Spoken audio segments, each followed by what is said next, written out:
Okay, what will be the answer of this? Which formula we are going to use? Alpha A निकालना है. A is equal to R alpha.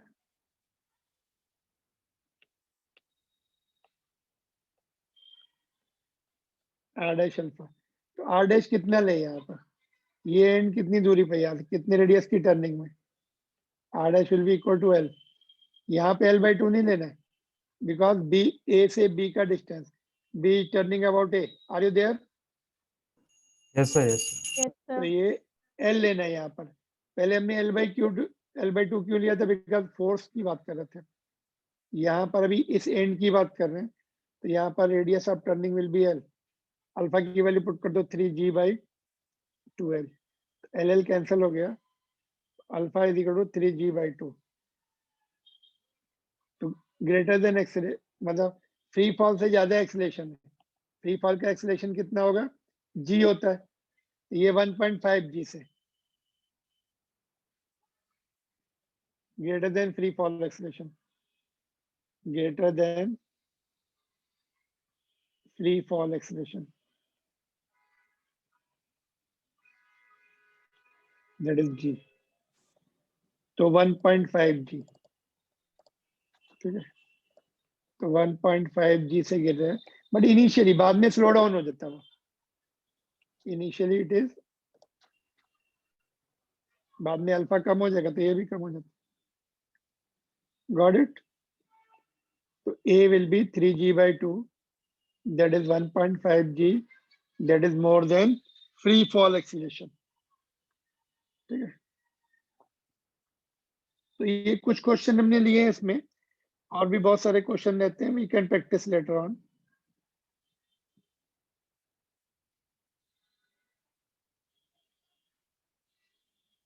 इसमें कोई doubt है?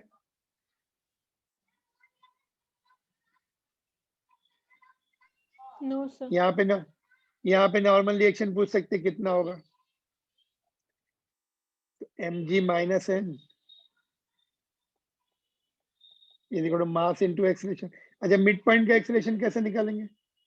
Mid point का acceleration चाहिए तो r की value l by 2 put करनी पड़ेगी.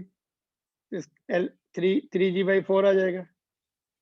मिड पॉइंट का एक्सेलरेशन चाहिए तो रेडियस इतनी पुट करनी पड़ेगी. तो मिड पॉइंट का acceleration will be 3G by 4, है ना. उससे नॉर्मल रिएक्शन यहाँ पे निकाल सकते हैं. ये थोड़ा सा नॉर्मल रिएक्शन वाला थोड़ा सा तुम्हारे लिए मतलब 1/4 ऑफ द mg आता है वो. mg minus n is equal to mass into 3G by 4. तो mg minus 3G by 4 is equal to n. तो mg by 4 आता है इस एंड पे. Normal reaction 1/4 of the total weight आता है इनिशियल नॉर्मल रिएक्शन, क्योंकि यहाँ से तो छोड़ दिया और ये घूम रही है. तो यहाँ पे normal reaction, initially normal reaction कितने होंगे? देखो, ये इधर इधर दोनों जगह, यहाँ पे टेंशन होगा, यहाँ पे नॉर्मल रिएक्शन होगा. आधा mg by 2, total weight mg है तो इसको भी टेंशन भी mg by 2, नॉर्मल रिएक्शन भी mg by 2. बट जब ये कट जाता है तो mg by 4 हो जाता है यहाँ पर, क्योंकि घूमना शुरू करती है, मूवमेंट हो जाता है तो नॉर्मल रिएक्शन एंड टेंशन कम हो जाते हैं. तो 1/4 ऑफ टोटल वेट हो जाता है नॉर्मल रिएक्शन. सपोज एक लैडर है, ऐसे एक लैडर लेके जा रहे हैं दो, है ना, दो लोग का अपने कंधे पर रख के. अगर ये इसने सपोज छोड़ दिया तो इसके शोल्डर पे कितना वेट आ जाएगा? इसका mg by 4 आ जाएगा नॉर्मल रिएक्शन. ये ऐसे रोटेट करना शुरू कर देगी, है ना. तो वैसे mg by 2 रहेगा उनके ऊपर वेट नॉर्मल रिएक्शन. बट एक ने छोड़ दिया तो घूमने लगेगी, तो दूसरे के ऊपर उसका नॉर्मल रिएक्शन कम हो जाता है, एक्शन कम होता है, नॉर्मल रिएक्शन कम हो जाता है.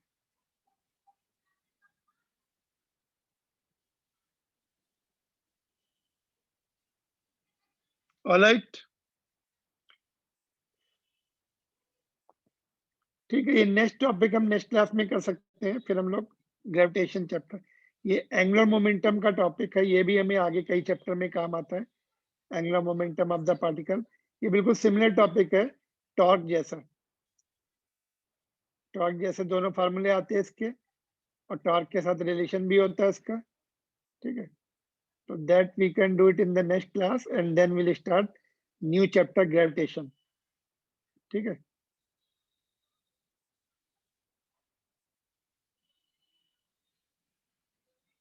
ऑलराइट, Yes, थोड़ा सा sir. करा दूं, ये थोड़ा सा पढ़ना है 5-10 मिनट और। टेल मी, सर चलेगा। चलेगा? Yes Yes, sir. sir.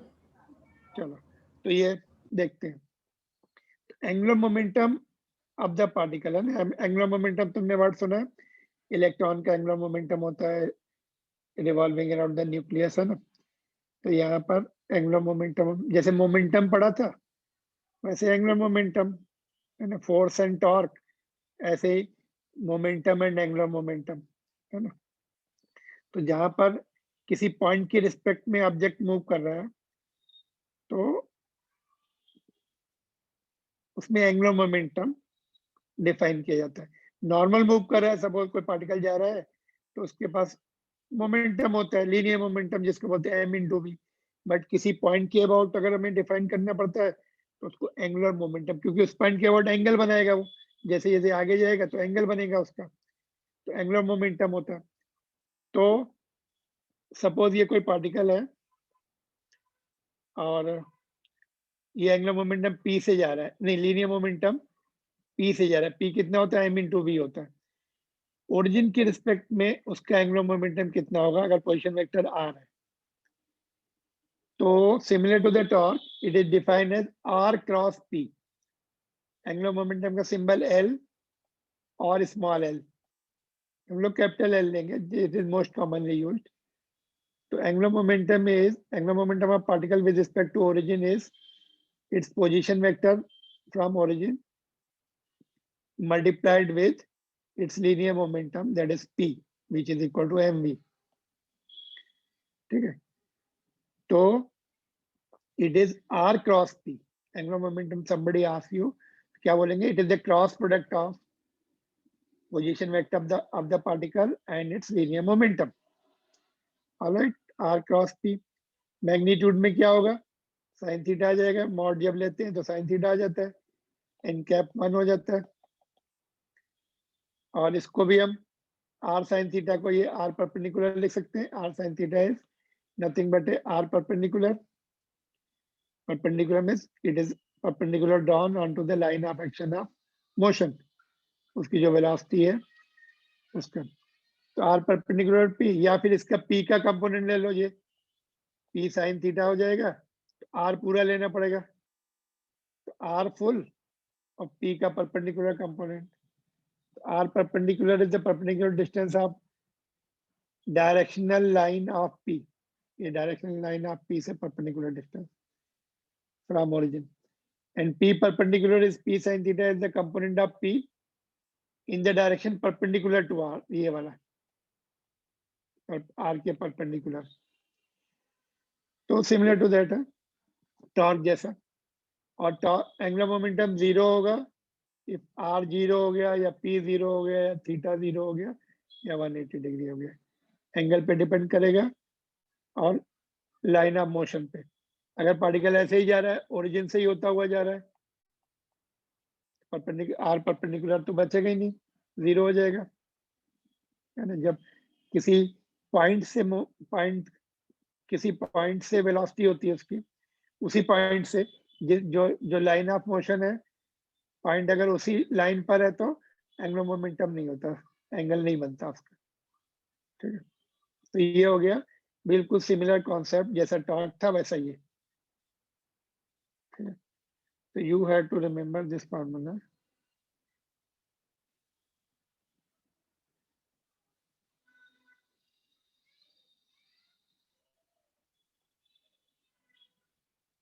ठीक है, angular momentum is cross product of R and P और R P sine theta magnitude में,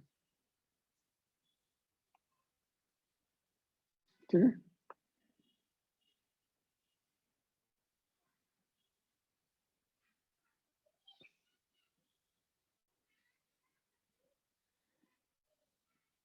तो show that angular momentum about any point of the single particle moving with the constant velocity remains constant throughout the motion.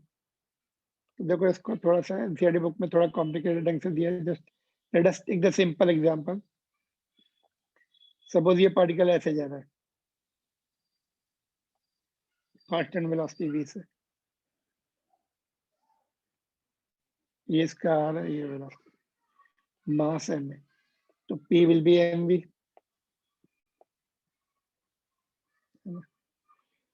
To show that the angular momentum about any point of the single particle moving with the constant velocity remains constant throughout the motion. तो r perpendicular वाला अगर हम concept लगा दें, ये उसका line of action हो गया.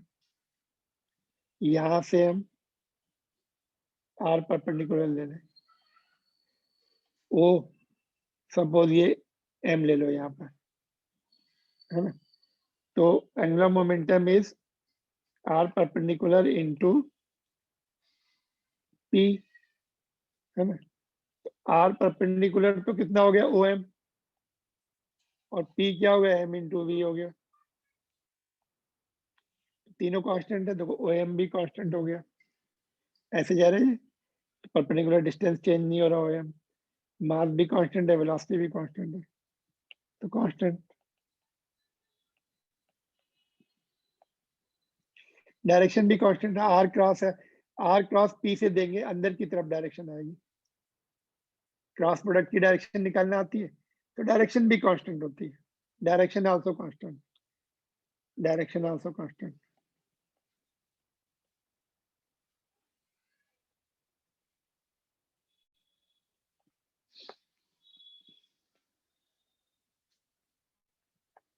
ठीक है.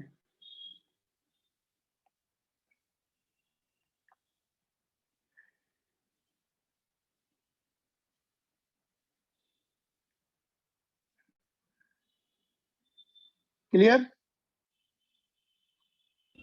Yes, sir. Yes. देखो इसके एक और हम ये क्वेश्चन कर सकते हैं. देखो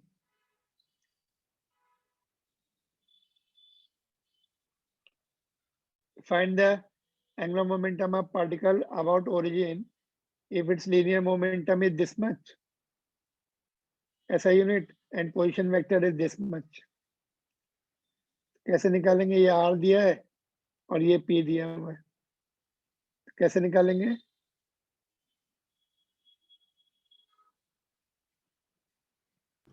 क्रॉस प्रोडक्ट निकालेंगे. क्रॉस प्रोडक्ट, है ना, और R r पहले into आना चाहिए और p बाद में आना चाहिए. तो ये r है, r के कोएफिशिएंट लिख दिए, r का वेक्टर लिख दिया, p का वेक्टर लिख दिया, L is equal to r cross p. वैसे जैसे टॉर्क का था, r के कोएफिशिएंट लिख दिए, p के लिख दिए, और फिर उसको सिंप्लीफाई कर लिया.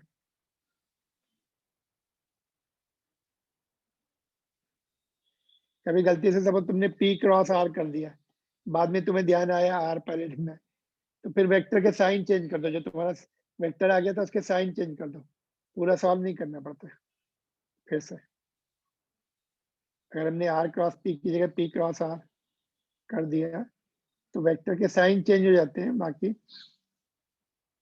वही रहता है. जहाँ पे प्लस है वहां पे माइनस कर दो. ठीक है.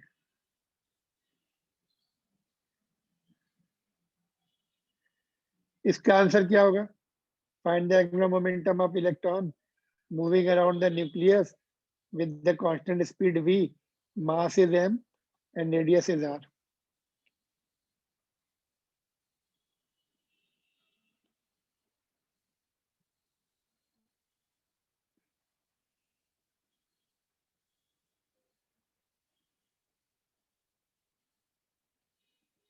ये इलेक्ट्रॉन है, ऐसे v से घूम रहे हैं.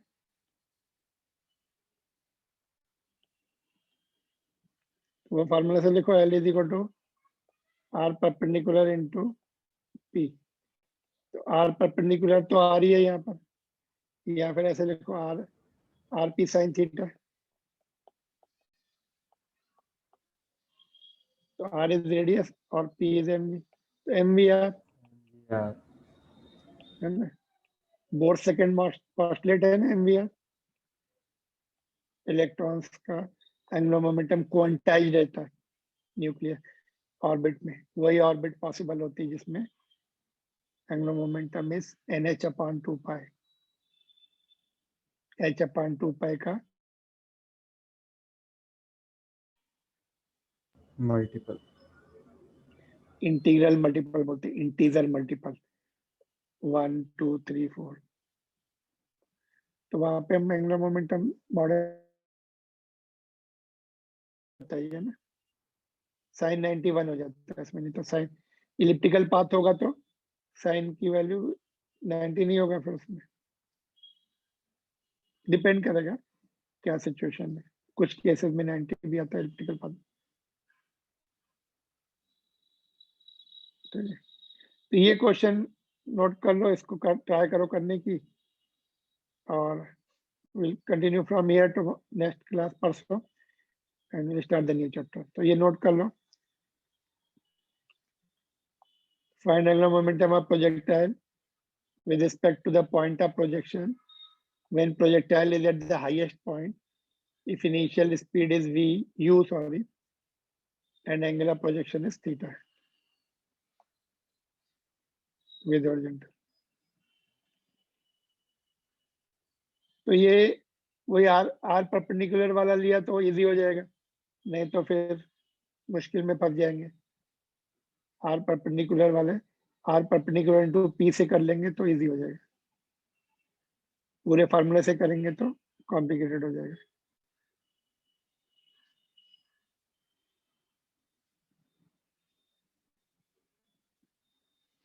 ऑलराइट, एंड कर दूं?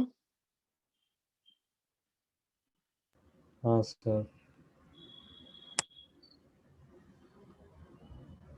ओके, नोट करके then you can wind up, you can just leave. इसका डायग्राम बना के करना हो जाएगा।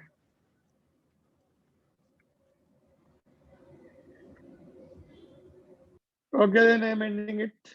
Thank you.